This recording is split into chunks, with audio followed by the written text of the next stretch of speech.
So, hi everyone and welcome again. Let's see if this works. Please, if you have any problems understanding me or if there are any other technical issues, please post a comment. But I do hope that you're able to see me. Okay.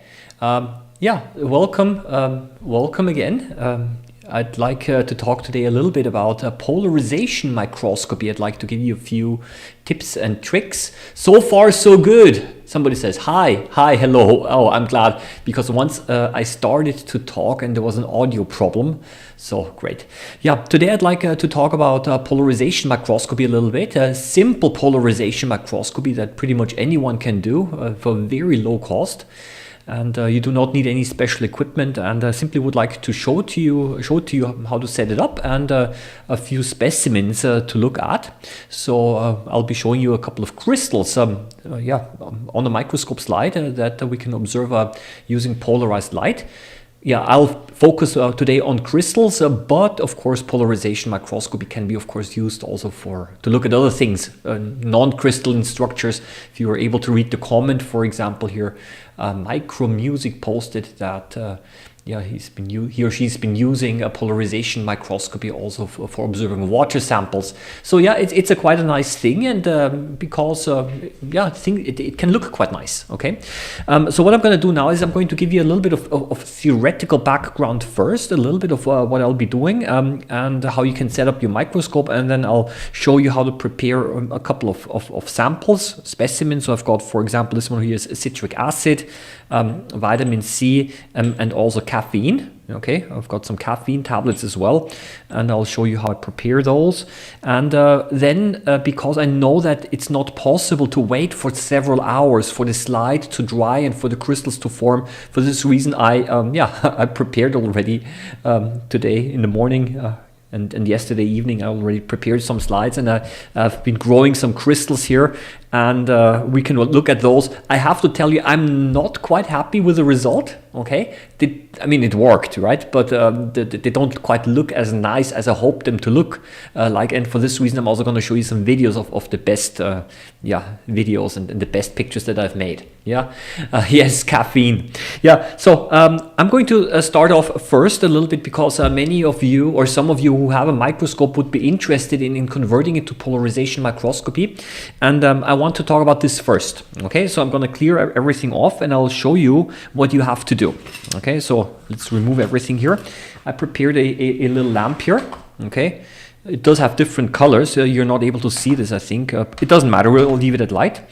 And what you need is you need polarization filters. Now, those polarization filters can be fairly cheaply bought over Amazon or over other sources. And when you buy polarization filters, please be careful. Buy so-called linear polarization filters, not circular polarization filters, but linear polarization filters. Now, circular polarization filters will also work because that's what I have here. Okay, but if you already have the choice, go for the linear polarization filters. So for those of you who don't know what polarization is, look, those filters here that I have here, I'm going to turn this off again. Those filters here I got from those 3D glasses, disposable 3D glasses. And I think the standard that they're using is a real D, whatever that means. Okay.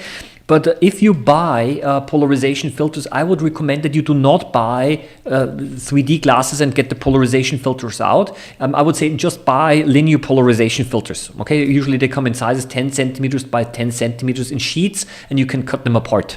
Okay, actually you only need one sheet. Okay, so how does this work?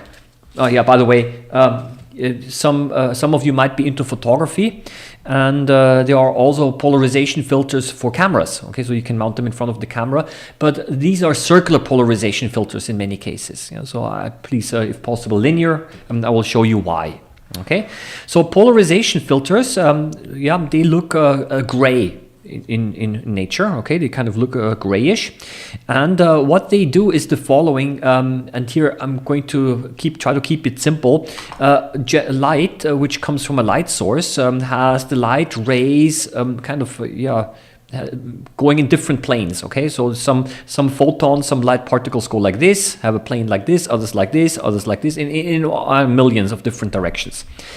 But a polarization filter only allows light to go through in one plane.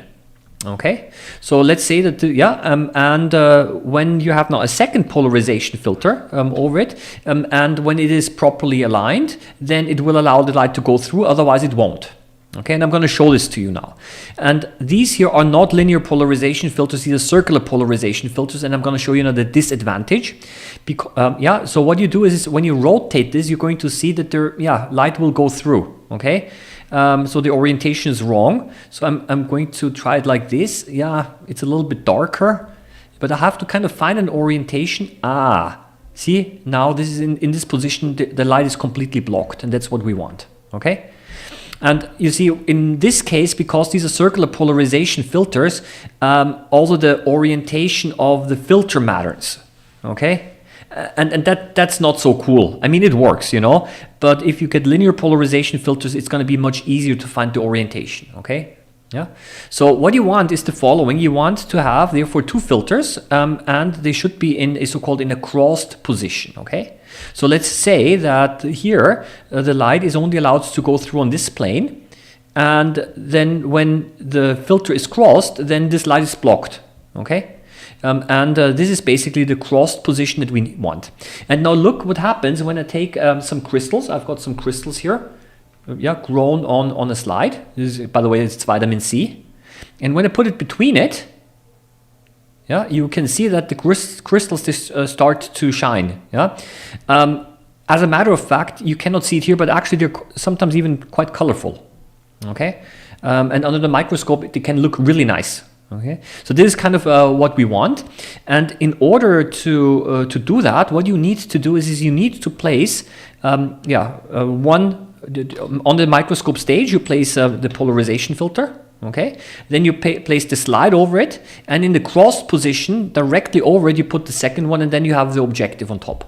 Okay, so basically that's what you want to do, and then you can observe the different parts. Now some of you might think, well, can I not put the polarization filter directly over the lamp of the microscope?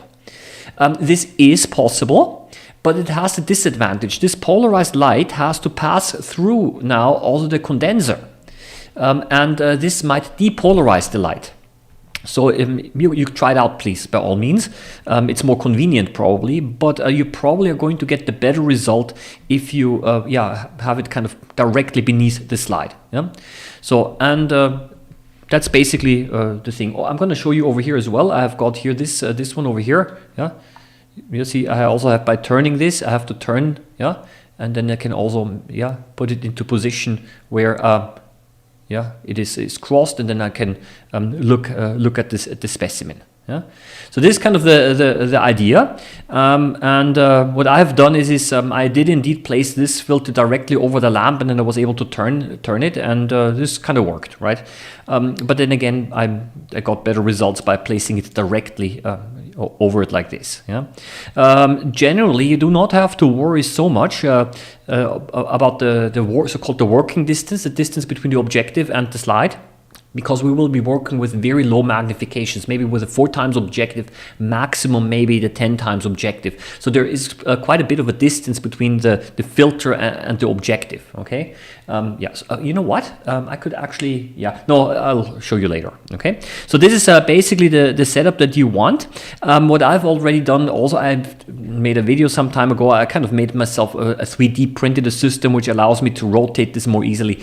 You can play around with that, but you know what? Just do it like this, and you'll be fine. Now, another little bit of a theoretical background is the following. You've probably heard that there are so-called specialized polarization microscopes. They're used in research, kind of expensive. And those polarization microscopes, they are using so-called polarization objectives. Now, what is that? You have to understand that the standard objectives that come with a microscope, the ones that we all are using, what they do is they're not stain-free. Stain-free means that during the manufacturing process, not stain-free, strain-free, tensions, strain like a tension, right?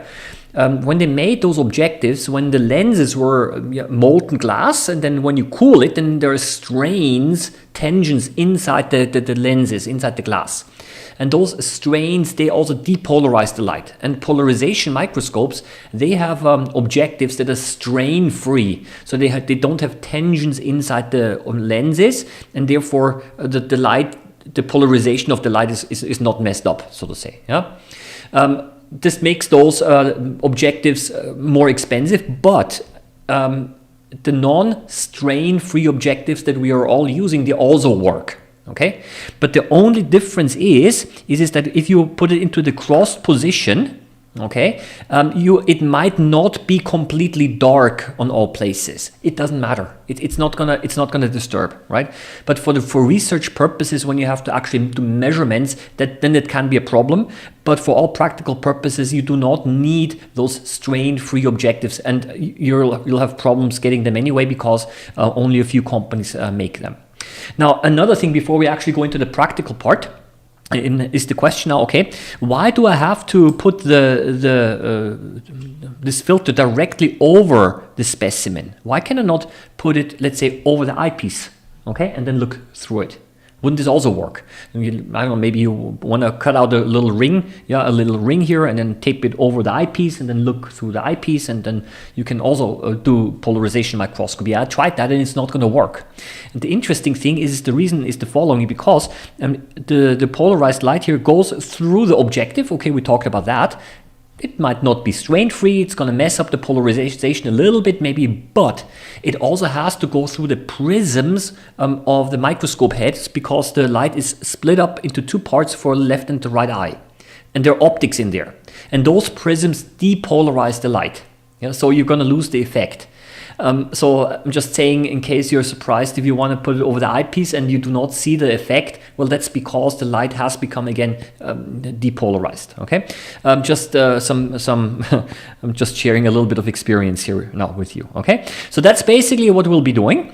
And by the way, if there are any questions, then please do ask them. And before I forget, yes, there is already a question that I would like to talk about. Okay. So what I'm going to do is I'm going to pull out the question over here, and it's you can also see it in the chat. Yeah, and I've kind of printed this out here because I thought it's actually quite a nice question that kind of also relates a little bit to this topic here. Hi, Oliver. He's from Buenos Aires.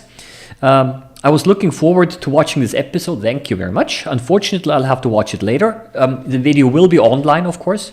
I hope it is okay to leave you a question. I'm happy with all the questions because it helps me to kill time a little bit and to respond to the things that you're interested in. I recently added a do-it-yourself polarized light system to my Amscope. It's a very ubiquitous introductory scope. I checked on it online. It's a standard microscope that many of us have. And I've been amazed about how pond life looks under this technique. However, and while it works great for visual up to 400x, 400 times, the videos turn out quite noisy because of the lack of power of the LED. Okay, the lamp is too weak.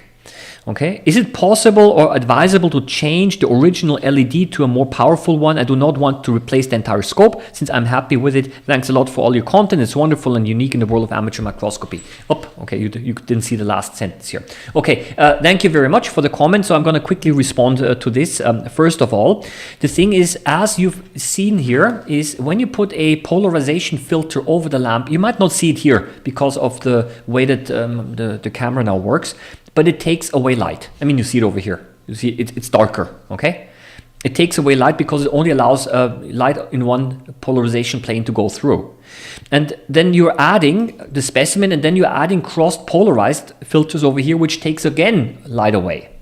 And then you're going up with the magnification like 400 times. And then, 400 times here, and then you're losing again light because of the magnification. So polarization microscopy does need a lot of light. Again, it works quite well visually, but let's say you want to do videos with this where the exposure time is short and the frame rate is high. It might be that you have to increase the so-called the gain of the camera. Basically you're amplifying the signal. And this causes the picture to become very noisy. Okay, so it's not the black is not black, but it's kind of noisy. Yeah, this basically means that there's not enough light present, and that you've went up with the gain too much. Another question is it advisable or possible? Is it possible or advisable to change the original LED to a more powerful one? I have to tell you, I don't know if it's possible. It depends on your microscope. Maybe more powerful LEDs are not available. In this case, maybe you want to consider adding a second or third one, maybe also in a do-it-yourself manner. I've done this. Is it advisable? By all means. Okay, you can never have enough light. Yeah, that's more light is always better. Shorter exposure times, more fluid videos, and so on. Yeah. So a short question. Yeah, polarization microscopy does need a little bit of light. Yeah? So what I'm going to do now is I'm going to show you now how I'm preparing those slides, and then I'm going to show you how those slides look like under the microscope. Okay. Using polarized light. Now, I also have to say that I am not using this do-it-yourself system, okay? Because my microscope already has a built-in polarization system. I have a so-called a DIC microscope, and it already has polarizers and filters included that I can play around with. Yeah, so I won't be using this, but it'll look pretty much the same. Okay, so where am I? Yes. What we need to do is if we want to grow our own crystals, of course I can take the crystals and directly observe them, okay? Of course, you just drop them on here, put it under the microscope, and you can look at the crystals. But that is not really what I want to do. I want to grow my own crystals on a slide, okay? And what I'm going to be using first is I'll be using citric acid. Okay, and what you have to do is there are essentially two methods that you can use to grow crystals on a slide. Method number one is you dissolve the crystals, you take the solution, put it on the slide, and you allow it to evaporate. Okay, so that's system number one. Add some kind of a solvent, either in most cases it's going to be water. I'll also be working a little bit with alcohol. And you take it, put a drop on here, you spread it, no cover glass needed in most cases. I'll show you a case later where cover glass might be useful. And then you allow it to evaporate. This can take time. This can take time. Not only the evaporation can take time, but even when it evaporates, it might take time for the crystals to form. And as a matter of fact, those slides that I made over here, they have been here, I don't know, it took them several hours to make. That's why I kind of prepared them in advance, okay? So that is one thing. And the second method that you can use, which is a little bit more delicate because it's a little bit risky, is by melting those crystals. And how would you do that? Now, I'm not going to show this to you because I don't have a flame here, okay, or a light source here, but this works very well with citric acid. Maybe it also works with others, but I'm going to use citric acid. So what I've taken is the following. I don't know if you're able to see this, okay? I don't know. There is, no, you cannot see it because there is one grain of one citric acid crystal here. I'm going to use my black paper here. Yeah. Yeah, so you can see this is one citric acid crystal. Where did I get the citric acid from? This is used for cooking. So if you make, I don't know, some people who make foods, jam, yeah, and so on, you can buy this in quite frequently. Yeah, it's very sour, and you can use it to kind of make food. And then what I've done in the past is just gonna demonstrate this to you, the principle. But even though I'm not gonna do that because I don't have a flame, I broke my cover glass. Okay, now I placed a cover glass over it. Okay, and then what I've done is I've heated the slide over a hot plate or maybe over some lighter. Okay, you heat it, and what happens then is that the crystal starts to melt from a certain temperature, and because it becomes liquid, the cover glass will then lower itself and stick and make a very thin layer of citric acid. And then when this happens, you have to immediately take away the flame, because as soon as it starts to smoke or change color, you've destroyed it. Okay, so it's lots of trial and errors I've done. Okay, so just enough that it very quickly melts, and then you take the flame away, and then you immediately cool the slide. Okay, and then what you have is you have a clear thing beneath the cover glass, and then you have to wait a few days. Yeah, and if you're lucky, then essentially crystals will start to grow, but this takes time. Okay, a day, maybe 2 days. Yeah, you have to also experiment a little bit with the different amounts and so on. And what I've usually done in this case is I've not made one slide, but I made, I don't know, 10 slides, 15, 20 slides. Yeah, sometimes even multiple cover glasses on here with different amounts in the hope that a few of them will actually make nice crystals, because, I mean, they all crystallize sooner or later, but maybe not all of them look nice. Yeah, and I wanted to take nice pictures. Okay, so that is one possibility. So, and the second possibility is the following, is, yeah, I'll just take this away, and I'm just going to demonstrate this to you. It is simply to take the citric acid and, believe it or not, add a bit of water and then allow it to dissolve. And what I found out is the following, is that, of course, maybe it goes much faster if you put it into the microwave. Okay, and then it will dissolve, and then you can add more citric acid. Yeah, does everything have to dissolve? No, not necessarily. If there are a few of these original crystals left over on the slide, then they can actually act as a so-called crystallization seeds. This means that the crystals can continue to grow from there. Okay, so this can be actually also quite nice, and then you can do some time-lapse videos. Yeah, so this is basically what I have done. Okay, I've taken this citric acid solution, and I'm going to show you now what I have done on this slide here, and then I've got the prepared slide over here on the side, and I'm going to show this to you and why some of the things didn't work. Okay, and where is my tissue paper? Yeah, so I always like to put tissue paper on here, and I take a pipette, okay, and I added probably more. This is not a lot of citric acid, but then I heated it up and added more citric acid until I had a very dense solution. And then all you got to do is you take it and you kind of spread it. I don't know if you can see this over here on the slide. Okay, and you allow it to dry. Okay, I'm going to use the black paper again. I think maybe you can see it much better. And then I'm going to tell you what the problem is, and a way of solving the problem. By the way, this applies to all specimens and all samples. You see that because of the surface tension, it's like a long drop. Okay, and what's going to happen now is as the water evaporates, the drop, because of the surface tension, is going to shrink. Okay, so what's going to happen is after a couple of hours, the drop is only going to be this small.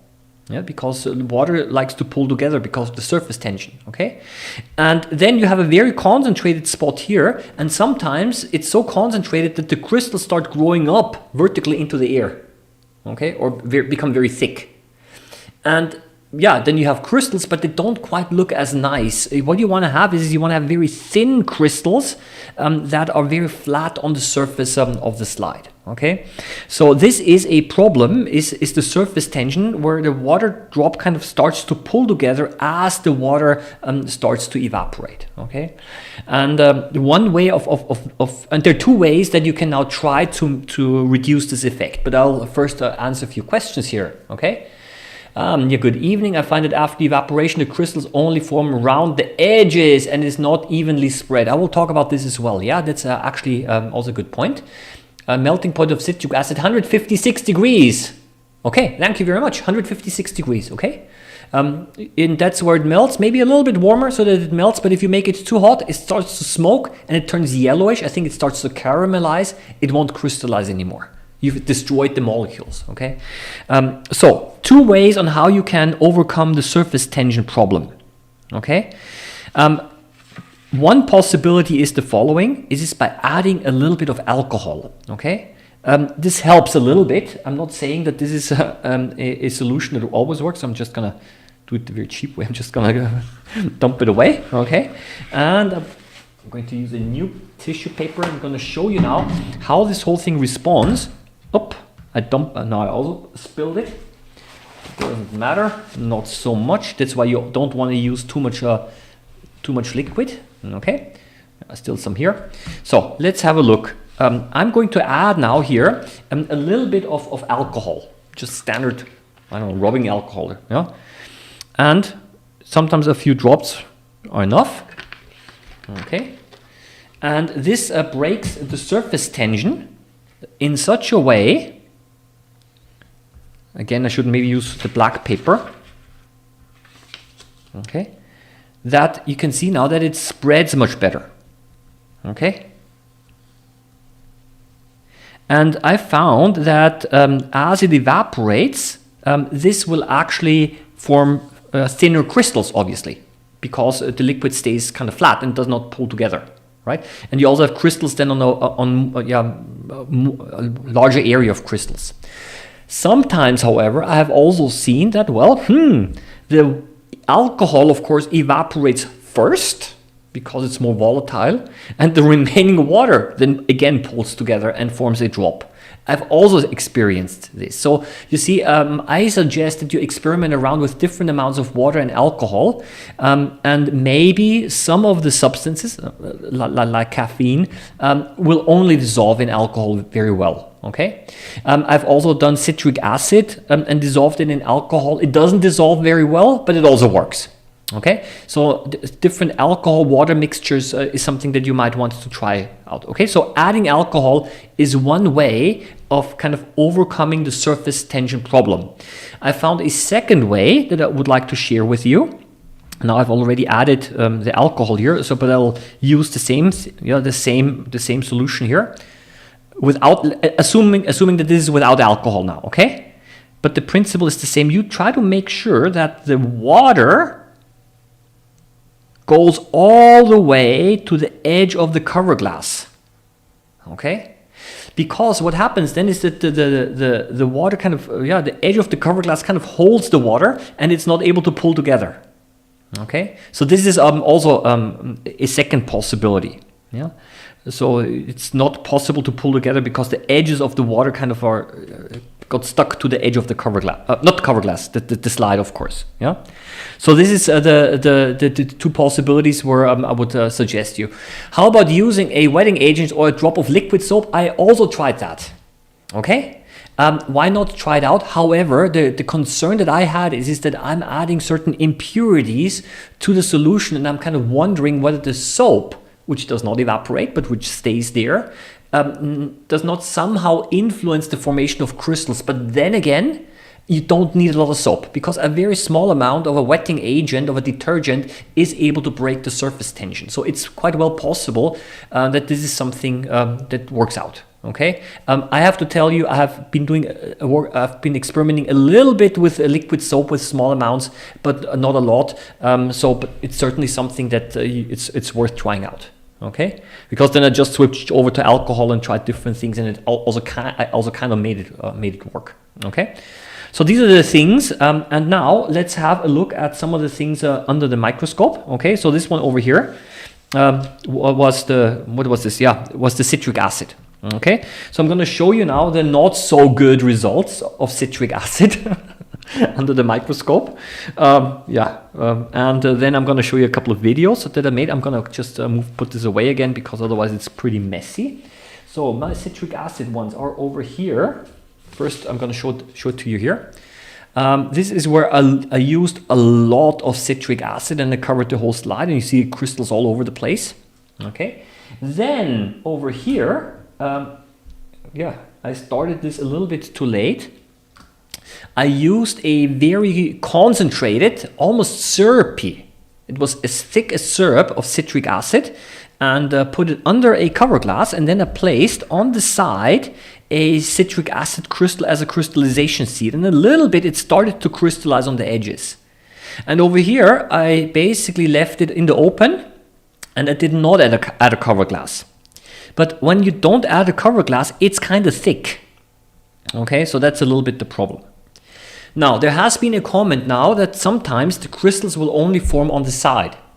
As a matter of fact, I think this is actually, I found quite often that when crystals form on the side, and then when they start to grow inwards, this is of course because evaporation also happens from the side, and as the drop grows smaller, okay, and the water in the center is still there but not on the side, that's why it starts to grow on the side. If the concentration of the substance is not high enough, then the substance will have already crystallized on the side, and there is not enough substance left for the center. Okay, but generally I think crystallization on the side is a good thing, because that's the way it should be. I'd be more worried if the drop kind of pulls together and then the crystals start growing out into the air. Okay, so you see that is a little bit the problem with citric acid over here, that I do not have over here in the center crystals yet. So I made this today in the afternoon, and I did not use the melting method, but I just used a very thick solution. So what we're going to do now is I'm just going to look at it under the microscope, how it looks like, and where is this scene microscope? Okay, here, let's turn up the light a little bit. I go up to 10 times, and maybe a little more light, and let's use this one over here. Yeah. And let's have a look at the crystals here on the side. Okay, yeah. See, this is the edge of the cover glass, the dust fiber, and some crystals already started to grow into. These are not very nice looking citric acid crystals. Okay, that's actually more. Do you see this this on the side? That's actually over here. This I can't point there. Yeah, but there's this flat crystal that's actually much better. Okay, yeah. Or over here, you can actually see how from the edges of the cover glass the crystals start forming. Honestly, folks, this is not so nice looking, okay? It's not very impressive. But what I've done is also, and what you might also do is I've done time lapse of this as well, okay? So you can actually watch the crystals grow, but I think citric acid crystals, they kind of grow very slowly. Yeah. So here again, you see that's the edge of the cover glass, okay? And you see how the crystal starts to grow in beneath the cover glass. There are a few more questions. How about using a wetting? Yeah, I talked about this. Can the water still evaporate if the crystals are growing at the edge? Doesn't it seal the water in? That's an interesting one. Over here, the question is now if there is water in the center here and the crystals on the side, is the water not sealed in? That's a good question. I think it's the following. Of course, it's going to probably limit the evaporation a little bit, but the citric acid is hydrophilic. So it does attract water. So I can imagine that a little bit of water actually is able to diffuse through the crystal itself. I'm hypothesizing now. Okay? I mean, it's clear that over here it is a saturated solution. Yeah. So that would be actually also an interesting thing. I can only say that if there's no water present, like for example, when you're melting the citric acid crystal, then I've seen it goes beneath the whole cover glass. So it's actually a good point. So I might be monitoring this one over here and seeing if actually it is able to crystallize all the way also into the center. So now next one, this is over here. That's the next. Yeah. Next one. See over here, we already had a crystal forming in the center somewhere. Okay, so that's the edge of the cover glass, and here it started to crystallize in the center, and that's another cover glass. Yeah, let's see. There's a lot of if there's dust and dirt on the slide, it's not bad, because the dust and dirt can act as crystallization seeds. And now let's have a look at this one over there, where there is no cover glass. Okay, and that's how it looks like. Okay, it's pretty thick. I'm going down with the magnification now. Okay, it's pretty thick. Yeah, it's a little bit. Yeah, have to refocus. Yeah, maybe I have to take this here away. Yeah. So. Yeah, you see, not very attractive. So my advice is try to make it as thin as possible. Okay. So this is the thing that I suggest, and of course now, you want to see what's possible. Okay, so what I've done is I'm going to show you now a couple of videos of citric acid. It's a couple of pictures rather, just a handful of pictures of citric acid. That's citric acid under a very thin, this here as well, and here I used the melting method with heat, and this one as well. Yeah, I really like the way modern art. Yeah, so it's kind of looping the video, but I just wanted to show you that these are very thin crystals under the cover glass using the melting method. And honestly, I made a lot of slides. Okay, I made a lot of slides until I found a few that actually have very nice patterns and which are very colorful. Yeah? But I just wanted to show this to you of what is possible, and that maybe the slides that I've got here right now are not are not the most representative slides here. Okay, so I'm just going to show you some other citric acid ones that I made. Okay, so, this one over here, that's vitamin C. Maybe this one over here, it's again from the edges. I don't know, where's the edge? Gotta find it here. Yep, do you see? This large black blob over there, this is where I placed the original crystal of citric acid. Of course, it's a saturated citric acid solution, no question, okay? And then right next over here at my head, this slightly purplish one, this is where a new crystal started to form beneath the cover glass. So it started to form from the left going to the right. Yeah. Here as well. So again, I wonder how long this is going to take. And you see, yeah, as I mentioned before, on the side you have all of those crystals forming. I can imagine that maybe the rough edges of the cover glass also acted a little bit like a crystallization seed here as well. Yeah, and here on the bottom as well. And of course, the whole thing is kind of sealed in now, all of the liquid in the center. Yeah. Question, are we using polarized light here? Yes, yes. The whole video here is about polarized light microscopy. Look at this, how it's kind of growing in here. Yeah. Again, with cover glass, thin crystals look nice, okay, or look nicer at least. Yeah. So let's move on a little bit. Okay, let's go away from the citric acid to a very common and popular one. It's vitamin C. Okay, so I've got and vitamin C is much easier to crystallize. It crystallizes faster, okay, I think, and it's easier to crystallize. But again, here we have the problem of the crystals becoming too thick. Okay, so I'm going to show it to you here again. Yeah, here if you look at it here, it looks pretty white. Okay. And if it looks very white, then this is a sign that the crystals are kind of thick. I found the best results when the crystals are almost transparent, very lightly white, almost transparent. And then I've seen that the colors are much brighter and it looks just much nicer. Okay. Again, here, what I've done here is the following. I dissolved a little bit of vitamin C in water. And then I spread it apart, and again, same problem. As the water evaporates, the drop is going to pull together because of surface tension, and then you have a very concentrated, dense drop on the side. And as a matter of fact, as it was mentioned before by in one of the comments, if crystals start to form on the side, I actually like this more, because this means that the drop actually stays wide, and then it's going to crystallize inwards. The bad thing would be if the water drop pulls together first and then it starts to crystallize all at once.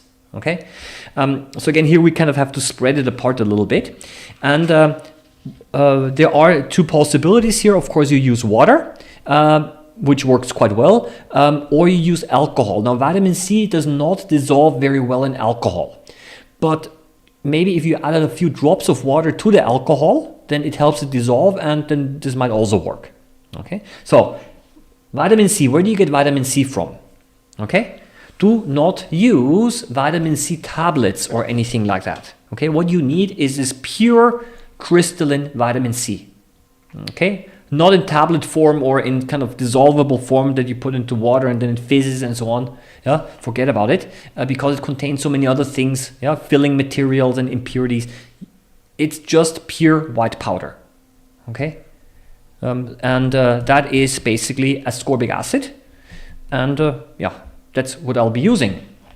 Okay, you always want to keep it closed, of course. The reason is because vitamin C likes to oxidize, so it reacts with the oxygen in the air. Yeah, maybe in crystalline form not quite as well, so I added a little bit of vitamin C here, and when you now add a little bit of water, then you have the same story as before. You add a little bit of water, you don't need a lot, okay? You dissolve it a bit. Maybe you still want a few of the crystals to remain. That's fine, you know, then they can work as crystallization seeds. Okay, and then you take a pipette, again, same story as before. Okay, you take and you kind of spread it over the slide. If you do, it's too low. Okay, it can be that no crystals form, and in this case, use more vitamin C. Okay, if it's too far spread apart, then yeah, it's too dilute. It can be, or I hope that this is gonna be, is that as the water evaporates and as it becomes thinner, that you're going to see that the liquid, it doesn't evaporate right away, but it starts to become a little bit sticky when you touch it, and that's a good sign, because if it's sticky, then yeah, it's able to form those crystals inside this sticky surrounding, and then when you touch it and go over it lightly with your finger, then you're going to see that crystals will start to grow there where you touched the sticky surface. Okay, so this is basically what I suggest that you do. So I tell you the following, that it's been raining today where I live, was a very moist and a wet day. It took hours and hours for this to evaporate. It is possible, of course, to carefully warm it up, but again, be careful when you heat it up and when it's boiling. Yeah, that's probably not the best thing, because then the crystals need to have it calm to form, and then if you heat it up too much, then you again end up destroying the vitamin C. Okay, so this is essentially something that I recommend. Okay, so how does this look like? So let's have a look at the vitamin C. I tell you, I'm a little bit disappointed with the results. Okay, so that's why I'm going to show you again some pictures that I've made before. Okay, so the most promising one I thought is this one over here, because yeah, you can actually see that there's some circles over here where carefully, if you look at it, there's some circles where essentially crystallization started. But let's move over to the microscope view. I'm going to put this in again. Okay, and I was super disappointed because the crystals were way too thick and they were kind of dark. Okay, so if it looks like this, yeah, here a little bit, let's go up a little bit with the magnification here, brightness, yeah, it looks a little bit better here. But things like this, yeah, okay, but this is not what I'm used to. Okay, very typical sign that the crystals are too thick. Okay, you can actually see over here in the center, where you see it radiating out, this is where the crystal started to form. And then it started to radiate outwards. And then when you actually do time lapse, you can actually see how the crystals are growing. Yeah. So yeah, not very cool. I was really unhappy. But that's essentially something that I was kind of looking for a little bit here, where the crystals are thinner. You can also start to see the colors much better. Okay. Then when you rotate the filters or so, you can do those things. Yeah. That's essentially what I want. Yeah, but these are the very thin parts of the crystal. Yeah, you can see the different zones where crystals started, and then as they were growing, they were kind of touching the edges, and that's why you have those edges where the different crystals meet each other. That's where you see those lines. Okay, I'm going to show you a couple of other things. Vitamin C again, and it looks different. I couldn't believe this. I have not tried this one yet. Let's have a look here. Yeah, it's also vitamin C. Yeah, looks different again. It's a little bit a question of how the crystals start to grow. But again, the crystals themselves are not really colorful. What's colorful is the background in my case, because of using DIC. But I just show you how it looks like without any polarization at all. That's how it looks like without polarization. Okay. So of course with polarized light, it's much nicer. Let's try another one. Or maybe there it looks a little bit moist over here still on the edge. Let's have a look what's going on here. I wonder. See? Do you actually see over here, there on the other side, do you actually see this border over here? It looks almost like there is still water here a little bit, okay? Yeah. So, you know what I'm going to try doing now? I'm just going to try to touch this place a little bit.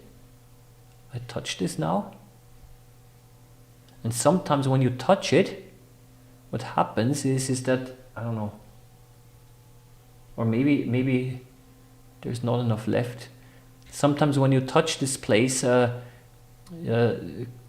crystals start to form again because of the dirt and dust on my fingers. This acts like crystallization seeds. Okay, so yeah, it's vitamin C. Let's have another try over here. Oh, maybe this one over here. I don't know. Those look kind of thick. Let's just give it a try. Again, trial and error. So the more you make of these, maybe also boring. So too thick, simply too thick. Very frustrating. But that's why I prepared some pictures, because you always have to play it safe. So another one, I don't know, let's try this one over here.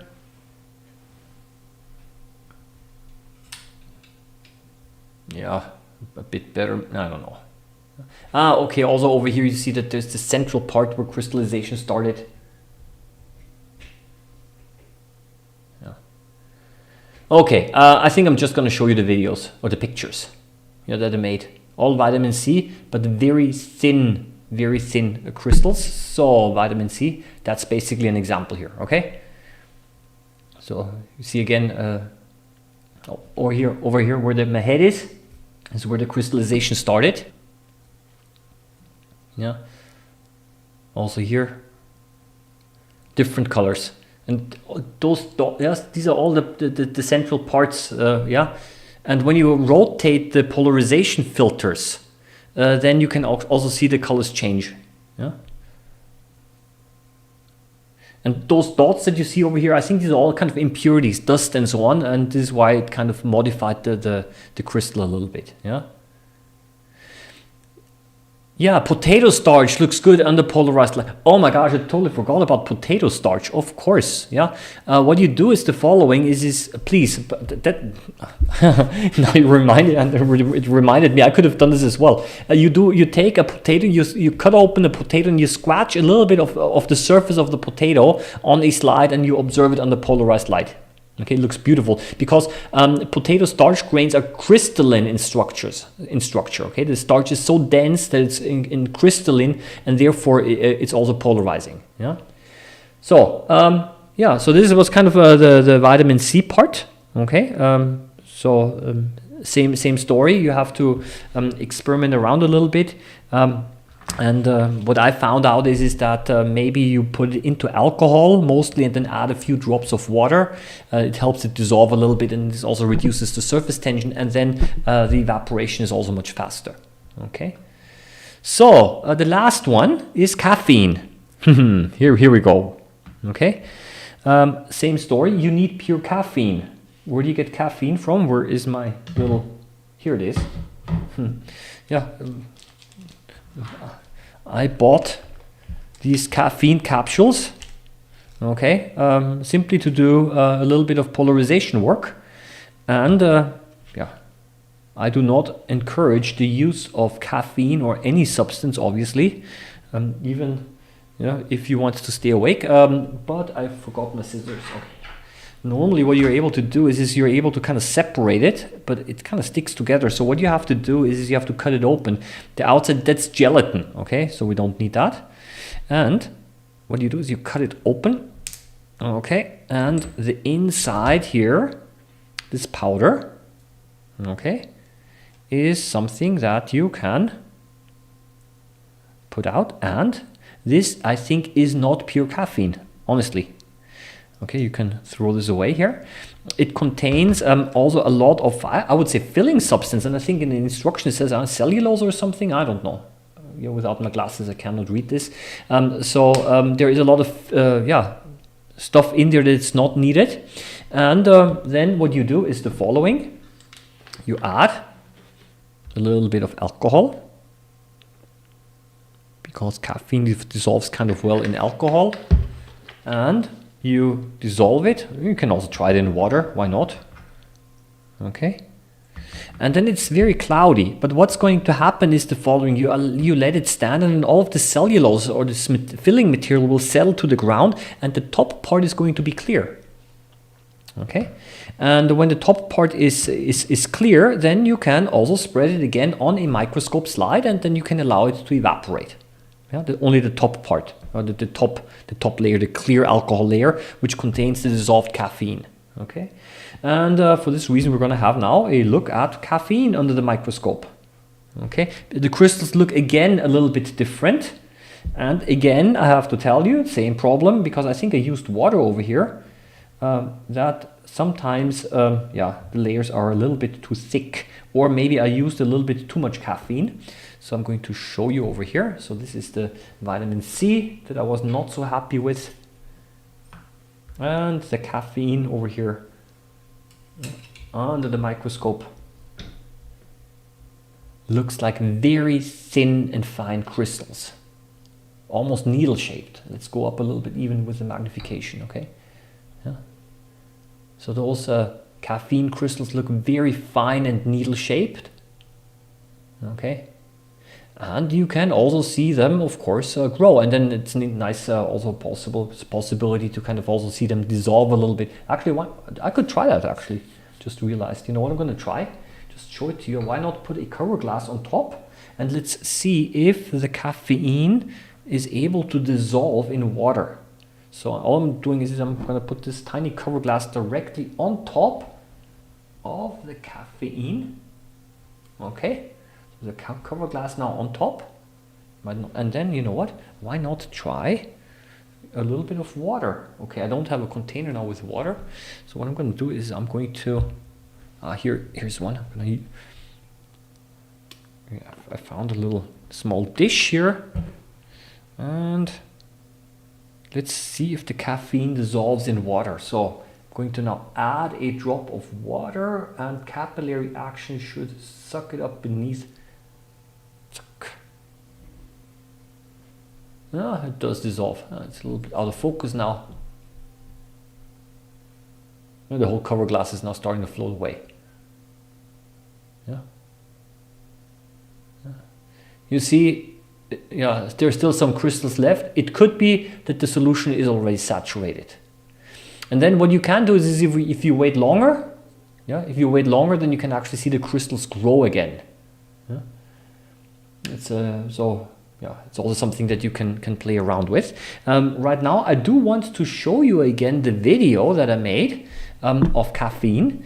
Again, a time-lapse video to show you how the crystals are growing. Okay, watch this. Okay, you see how the crystals are growing? It's about 50 times the speed. And on one side they're growing, on the other side they're dissolving again. Yeah, yeah. I think it looks kind of cool. Yeah? Again, that's time lapse 50 times faster. And you see the typical needle shape structure of caffeine crystals here. And here again. Yeah, yeah, so basically there are plenty of things to experiment around with. If you try table salt, then you're going to discover that it does not have changed colors.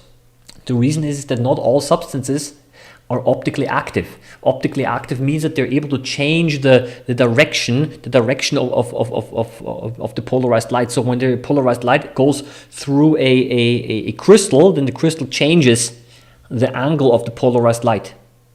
And the analyzing filter, the filter on top, will then only allow those light to go through that is parallel. Yeah, and if certain colors have been rotated, then those colors are removed and are not able to go through. Yeah? But salt, table salt, that is and other salts are not. They form crystals for sure, but they're not optically active. Yeah, and I also tried this with sugar. The problem with sugar is it also takes extremely long for crystals to form. Also because they absorb the moisture from the surrounding air. So this is also a little bit of a problem that I've actually seen, that in some cases, not only that the water didn't evaporate, but sometimes I got the feeling that sometimes it actually got a little bit moister than it was before, because it absorbed the moisture from the air as well. Yeah. So in this case, I don't know, maybe a vacuum chamber or dry chamber, or maybe a little bit of heat would be kind of useful. Okay. So yeah, that's basically crystals under polarized light. So there are plenty of things that you can try out. pretty much any substance that forms. Another substance that I tried out was also aspirin, but not in tablet form, but the pure substance that I once bought. Also you have to dissolve it in alcohol. Also forms crystals. There are probably hundreds of them. Yeah. When you do that, then please make sure that you don't work with poisonous substances, obviously. Again, some comments, how it looks like on dark field. If you have the polarization filters in a crossed orientation, then it looks a little bit maybe like dark field. Okay, I missed the beginning. What modification do you need for my scope to view the polarizing? Okay, short answer. I made not only this video but also other videos, but because you joined in, I'm going to show you again. Maybe several people joined in, and at the beginning I quickly explained it to you. It's actually very simple and straightforward. And what you need, I'm just going to use this. I have to change. Okay, here we go. I've got this light over here. Okay, so that you can see. What I've used is I've used those eyeglasses. Now, and I said that's what I have, but don't. Buy yourself so-called linear polarizing filters. They do not cost much. Okay, they come in small sheets, about 10 centimeters by 10 centimeters. That's more than you need. Okay, the problem with those eyeglasses is that they're not linear polarizing filters. They are so-called circular polarizing filters, and also some filters for cameras that you can buy. Polarizing filters for cameras are also circular polarizing filters. And I show you what the problem with circular polarizing filters is that light is able to go through. When I rotate this, okay, that's what I want. It should completely extinguish the light in a cross position. But in the case of circular polarizing filters, the orientation is important. Okay? So and if you use linear polarizing filters, you do not have to worry about the orientation. It's much easier to use. And I've actually also had glasses where I could not find any orientation. Okay, but that's what you need. Not just a little bit darker, but it must be completely black. Okay, because some orientations will make it a little bit darker, but not completely dark. That's not enough. Okay, I need to have it completely dark. And then when you have that, then you place on the stage, on the microscope stage, you place this here on the bottom, and then you place the crystals over it. Okay, and then you place the crossed polarizing, the other polarizing filter in a crossed position, and then you are seeing nice patterns. Okay, so that's basically what you want. So this is basically my recommendation is that you get those cheap filters, and because you'll be using very low magnification for this reason, it's not a problem of the microscope objective touching the top polarizing filter. Okay, so that's kind of the thing. So there are some more comment. How would Paramecia and other ciliates look under polarized light? That's an interesting one. I will tell you the following. If they have eaten something which is depolarizing or crystalline, or it kind of changes the orientation of the polarized light, then what might be is that you do not see the rest of the cell, but only those parts that it has eaten. I've actually done several months ago in my main Microbehunter channel a video where I used polarized light microscopy to look at worms. I've been feeding them potato starch grains, and then I could actually see how the potato starch grains, which are polarizing, how they were kind of traveling through the digestive system of the worm. It's going to be one of the videos that I made. Okay, so it's the Iolosoma worm that I used here. So generally, what I would say is that the polarization kind of makes certain structures disappear and others appear and more prominent.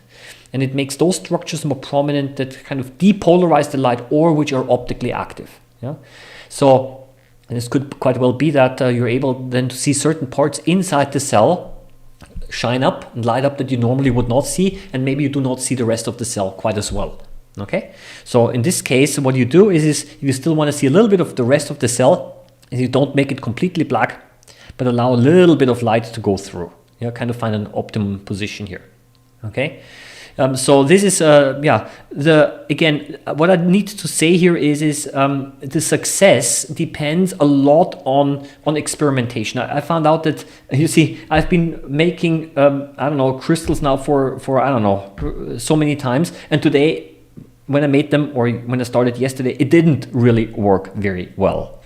Okay, I somehow didn't get the correct concentrations, or maybe the temperature was different, or the moisture in the air was different. Okay, that's why I wanted to show you also what is possible using the pictures. Okay, so sometimes I feel it's a little bit more of an art than a science, and what I also recommend that you do, and I didn't yeah, show this to you yet, but that's also maybe the fastest way. Yeah, simply to give as a first trial. Do the following. And what I'm going to do, I'm going to do the following. Take a little bit of water, and I'm going to use the black background again. Okay. So let's do it really simple. What you do is the following. Look, you add a little bit of water here. Okay, and put some vitamin C over here. Yeah, on here, and dump it over it. Okay. What's going to happen is the following, especially if you have maybe a higher concentration on one end and a lower one on the other. Try this first. What's going to happen is it's going to start to dissolve, and it's going to start to recrystallize. Okay. And you also have crystallization seeds here. And try it. That's the first thing that you try. Okay, also looks nice. Yeah, yeah, it could be that yeah, you get different there where the concentration is higher. Maybe you get different crystals than where the concentration is lower. Yeah, so this is kind of yeah, the fastest way that I would kind of propose that you try out. Yeah, as a simple yeah, to see the first success. Okay, polarized light and gemstones. Anything interesting used to identify gemstones? Okay. Concerning rocks and other larger minerals, you have to polish them. That is the problem. And when I say polish them, I've never done this before. You have to make them flat and very thin. Okay, that means you have to use sandpaper. You have to put the gemstone or whatever mineral or stone that you want to look under polarized light. What you have to do is you have to kind of put it into epoxy, some kind of a resin, and then you have to use sandpaper to kind of smooth it down, and then you kind of sand down the block until you have a very thin how do you say, section of the gemstone or whatever mineral you want to use. I mean, many gemstones are way too hard, but that's what folks are actually doing. They're sanding it down, and then you can actually observe, using polarized light, you can actually observe the crystal structure and the crystal orientation in the rock. That's what they're actually doing when they're in the mineralogists and so on. But I've never done this before. I only know this because I read about it or watched other videos. But this requires significantly more preparation, but that is actually what they're doing. They're sanding down a solid rock to make it thin enough that you can actually put it on the slide to see using polarized light. Yeah? Oh, I forgot the last thing. Maybe some of you have polarization filters around, but not vitamin C and anything else. Look, I recommend this. This is even better. Where is this? Do I have it here? Here it is. Look, let's put this here. Over here, this is the filter. And this is a slide where I put sticky tape, scotch tape or adhesive tape, several layers, and you take a sharp object and you scratch the tape. Okay? Look what happens. You don't see it. It looks much nicer, yeah? Otherwise, you can actually see the different colors here. I'm going to put it under the microscope now, okay? And the reason is because the tape itself also changes the polarization. I think the reason is the following, that when the tape was made, it was kind of stretched, and this kind of aligned the polymers somehow, and this is the reason why it's also optically active. Because some plastics don't do that. Yeah, but as soon as there's some kind of a tension in the plastic, it changes the orientation of the polarized light. Let's just have a look at this under the microscope again. So I'm gonna, so this, let's remove the caffeine or whatever this was. Okay. Let's put the sticky tape under the microscope. Where is the sticky tape? And then you can see the scratches over here. Okay. And yeah, depending on the layer, yeah, you have basically also get different colors. So I've also seen actually more interesting yeah, ones. Not every sticky tape responds the same way, but you see that that there are all the different kind of different colors, and here different layers. There are 2 layers now here. Yeah. So just yeah, and where the scratches, some more scratches somewhere. Yeah, these are all scratches that are made. Yeah. Yeah, just wanted to illustrate that essentially polarized light is also used to determine if there's certain in structure in plastics, for example, if there's certain tensions, because when there's a tension in there, then it changes the polarization of the light, and then you see a different color. Yeah, geology thin sections are amazing. It would be neat to have a visit to a geology lab for this. Yes, unfortunately, I don't know. I don't have any experience concerning thin geology or rock mineral sections. I just know about this because I read somewhere about this. I thought it was fascinating, but that's apparently a pretty time-consuming way to actually polish down the minerals and the rocks until they're thin enough. Yeah. Are you mixing Reinberg and polarized technique? I have not done this, okay, but that's actually also an interesting thing. For those of you who don't know, Reinberg illumination is a modified version of dark field, where essentially the light that hits the object from the side has a different color than the background, okay? But that would also be a possibility, Reinberg and polarized light. Yeah? I wonder if the piezoelectric effect on crystals will affect polarization. The piezoelectric effect is when you are put an electrical current on a crystal, then it is able to change the shape, or is able to expand or contract. I think it should. I mean, I don't know, but why not? I mean, if it changes the physical shape and geometry of the crystal, then it should affect polarization, I guess. I don't know. It's a good point. Yeah. So the piezoelectric effect is sometimes when you compress crystals, then they're able to create electricity. Yeah. Or when you apply electricity, then they're able to change their shape. And the question is now are you, by changing the electricity, the voltage maybe on the crystal, are you able to change polarization around? It would be an interesting one. I don't know how one would set this up on a microscope, yeah, on a microscope slide though. Yeah. Yeah, folks, I've been talking again over an hour. I hope it was reasonably interesting for you. Yeah, again, for those of you who joined late, there has been the recommendation to try potato starch grains. And of course, I mean, it's the most obvious thing that you want to do because they really look great on the polarized light, and I totally forgot about this. I was so focused on the crystals here that I forgot about the starch grains. So do the following. Take a potato, cut it open, scratch the surface of the potato, put it on the slide, and look at the starch grains. Preparation time 30 seconds. Really, okay? So that's something that I would like to recommend. Is it also useful in mycology to easily to see crystals, cystis or other structures? Well, I guess if the crystals are somehow optically active, why not? Okay, I know that apparently some onions have oxalate crystals. I wonder if oxalate is optically active. Yeah, but if it is, then you can make those structures better visible. You kind of rotate the filters in such a way that the background is black, and then the crystals, they should kind of start to light up. Yeah, and I would say if there are crystals present or any structures that are dense enough to kind of change the direction of the light or depolarize it even, then it should be actually visible. Yeah. Okay, people. If you have any recommendations concerning other videos, I'm always very happy and grateful. I do hope that the video today also motivated you again to try out a few new things. Again, don't give up. You see that even I am not always successful. Sometimes there's simply too many variables that influence crystal growth.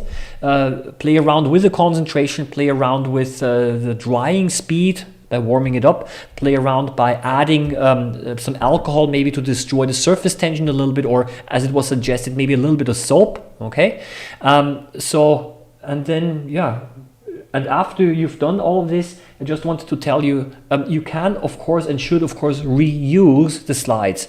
I simply wash them off again because the crystals are water soluble. It's not a problem, and it would be a pity to simply throw the slides away. So I'm going to simply take the slides, rinse them off with warm water, and I'm going to reuse them. Okay. I would like to say thank you for being here. I would like to wish you a nice week again. Happy microbe hunting. No microbe hunting today, but crystal making. Yeah, see you around next time, and yeah, all the best. Bye bye.